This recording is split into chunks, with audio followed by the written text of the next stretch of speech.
Olá, eu sou o Willis Tapajós. Eu vou apresentar a jornada do risco. Eu desenvolvi 2 roteiros. Esse é o primeiro roteiro. A ideia é eu ilustrar a jornada de risco, começando com uma analogia muito simples. Você está em um barco com a sua equipe e tem o desejo ou a necessidade de chegar numa ilha, em algum lugar no Pacífico Sul, onde a água é transparente, calma e tudo muito bonito. Agora, é importante analisar quais os eventos que podem ocorrer e impactar negativamente o teu destino. Então, quando eu falo eventos, pode ser chuva, pode ser outros eventos naturais, como os arrecifes, pode ser falta de combustível ou falta de vento, então, ou uma falta de alimentação, ou outro evento qualquer.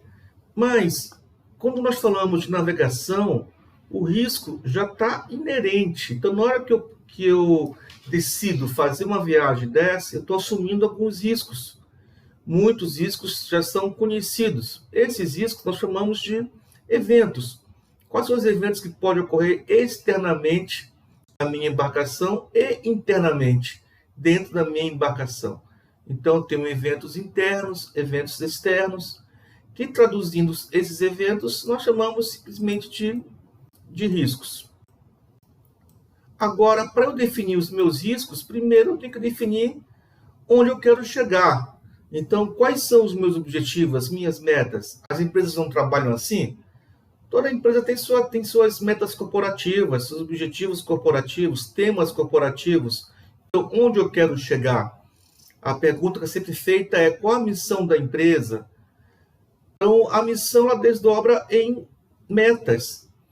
Como que eu vou realizar a minha missão? Cumprindo algumas metas, alguns objetivos. Para isso, precisamos definir também os riscos. Quais são os riscos que podem impactar no cumprimento das minhas metas? E como garantir com razoável grau de certeza que eu vou atingir as minhas metas, os meus objetivos? Então, essa é a grande pergunta. Por isso que a gente fala muito em matriz de risco. Ter os riscos relacionados à minha empreitada, o meu objetivo, o meu planejamento estratégico, o meu produto ou serviço que eu ofereço ao mercado, quais são os objetivos do meu produto, do meu serviço, quais são os riscos inerentes, riscos que eu tenho que trabalhar, monitorar.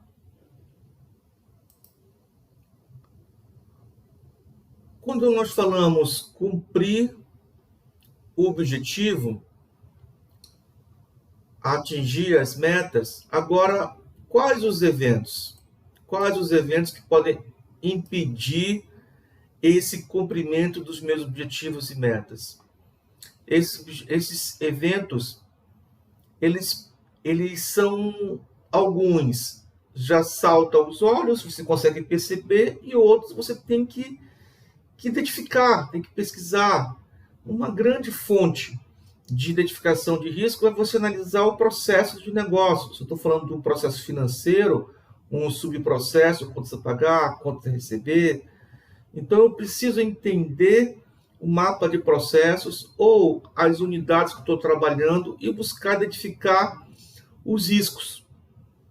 Uma vez que eu identifiquei os riscos, eu começo a trabalhar a minha jornada. Mas, no passado, quem fez essa jornada de atravessar o oceano, de buscar novas terras, eles assumiram muitos riscos. A palavra risco vem do latim risico, que é você ser audacioso, é você realmente ir para buscar algo, e nesse interim você está assumindo que alguns eventos podem acontecer e podem impactar os teus objetivos. E muitos desses navegadores não voltavam. Então, o risco começou a ser discutido, começou a ser falado, essa palavra começou a ser trabalhada na navegação. A famosa Lloyd's Lists, uma lista montada em um café do Edward Lloyd, onde ele começou a mostrar as partidas dos navios e as condições das marés. Então, as condições das marés começou-se a apontar riscos. Então, conforme as marés, a minha embarcação vai ter mais dificuldade ou pode ter um impacto negativo muito maior. Então, em 1734, foi publicada a primeira lista com as partidas e chegadas dos navios e as condições de marés. Isso aqui foi um grande marco quando nós falamos em análise de risco, em gestão de risco. Começou-se a buscar mapear os principais eventos, os principais riscos nas navegações. E começou-se a implementar plano de ação, como os faróis, para guiar as navegações em lugares de muito risco. Então, uma vez que comecei a identificar os meus eventos, comecei a trabalhar meus eventos, eu vou buscar criar plano de ações para mitigar, ou seja, suavizar o impacto se o risco se materializar, ou diminuir a probabilidade do risco acontecer. Então, precisamos sempre trabalhar com a probabilidade do evento acontecer e o impacto. Essa carinha triste aqui, sim, qual que é o impacto se acontecer? Então, um evento, nós trabalhamos com probabilidade. Então, depende da área que você trabalha, existem modelos probabilísticos, matemáticos, mas na maioria dos casos das empresas nós não temos isso. Então nós trabalhamos de maneira mais subjetiva. Se a probabilidade é alta de acontecer, média ou baixa, ou seja, a frequência de acontecer é muito alta, a chance de acontecer é muito alta. E o impacto, a chance é muito alta, mas o impacto é baixo. A probabilidade é média, mas o impacto é alto. A probabilidade de um navio, de uma embarcação, sair de Guarujá e chegar em Cabo Frio, qual que é a probabilidade de ocorrer materializar algum risco? E qual que é o impacto? Então você começa a brincar de probabilidade versus impacto. Probabilidade, a chance de acontecer, as possibilidades de acontecer, a frequência e o impacto também, que pode ser material, pode ser um impacto ruim para a imagem da empresa. Então, a gente começa a trabalhar também, a buscar materializar o que são os impactos se um evento se materializar. Então, a ideia é a gente conseguir mapear, aqui nesse exemplo, eu tenho 3 riscos, muito baixa a probabilidade de acontecer. Eu tenho 4 riscos com alta chance de acontecer, ou seja, de 50% a 90% de acontecer. Então, eu começo a quantificar os meus riscos e também a quantificar o impacto. Então, quantos riscos são moderados? Quantos riscos são grandes? Quantos riscos é insignificante o impacto? E quantos riscos o efeito, o impacto é catastrófico? Observe, essas informações vão nos subsidiar a tomar decisão. Eu vou trabalhar os riscos que têm maior criticidade, ou seja, maior probabilidade e maior impacto. Eu vou priorizá-los e depende da empresa, a maturidade que ela está de gestão de risco, ela vai levar essa matriz de risco para o comitê da auditoria, para o comitê de gestão de risco, para a alta gestão tomar decisão. Ou, se já existe uma política de gestão de risco, na política já tem a orientação, o como tratar riscos de alto impacto, de alta probabilidade. Então, a criticidade é um elemento fundamental e ele é feito de forma automática. Nós desenvolvemos uma ferramenta chamada RISC-M. Na RISC-M a gente já faz esse trabalho, que nós desenvolvemos um algoritmo que calcula a probabilidade versus impacto e já gera a criticidade. Então, na hora que eu implemento um ou mais planos para mitigar um risco, para tratar um risco, eu vou ter que rever a probabilidade e rever o impacto, ou seja, eu vou ter que alterar a probabilidade daquele risco, o impacto daquele risco. E automaticamente a criticidade, se era muito crítico, ele pode ser agora um risco médio. Então, há uma mudança automática que é fornecido na nossa ferramenta, através do algoritmo, para trabalhar a tratativa da criticidade. O risco também ele é classificado. Risco de imagem, risco operacional, risco estratégico, risco financeiro, risco operacional e outros riscos. Depende da tua empresa, vai ter diversos riscos. Riscos de liquidez, que é um risco financeiro, risco de comunicação, risco... Então, a questão de risco é muito particular de cada negócio. Cada negócio vai ter um conjunto de riscos. Então, imagem, estratégico, financeiro, liquidez é novo. Podemos incluir mais ou tirar alguns que estão aqui que não é usual na nossa empresa. A probabilidade é a chance de acontecer, a probabilidade de acontecer o evento. E o impacto também eu vou apontar. E a criticidade, como eu falei, é calculada através dessas duas informações aqui. E a resposta? Todo risco é inerente ao negócio. Alguns riscos eu vou aceitar, ou seja, eu não vou fazer nada. Não vou fazer nada. Simplesmente eu vou aceitar, não vou implementar nenhum plano de ação, não vou fazer nenhum investimento, estou aceitando o meu risco. A maioria dos riscos vamos tratar, nós vamos mitigar. A grande maioria serão mitigados.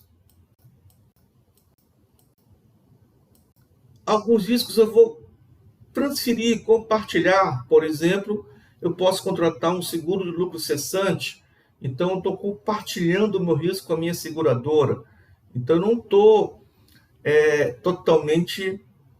Eu nunca vou estar, na realidade, brindado 100%. Sempre, após implementar planos de tratativa, eu vou ter o risco residual.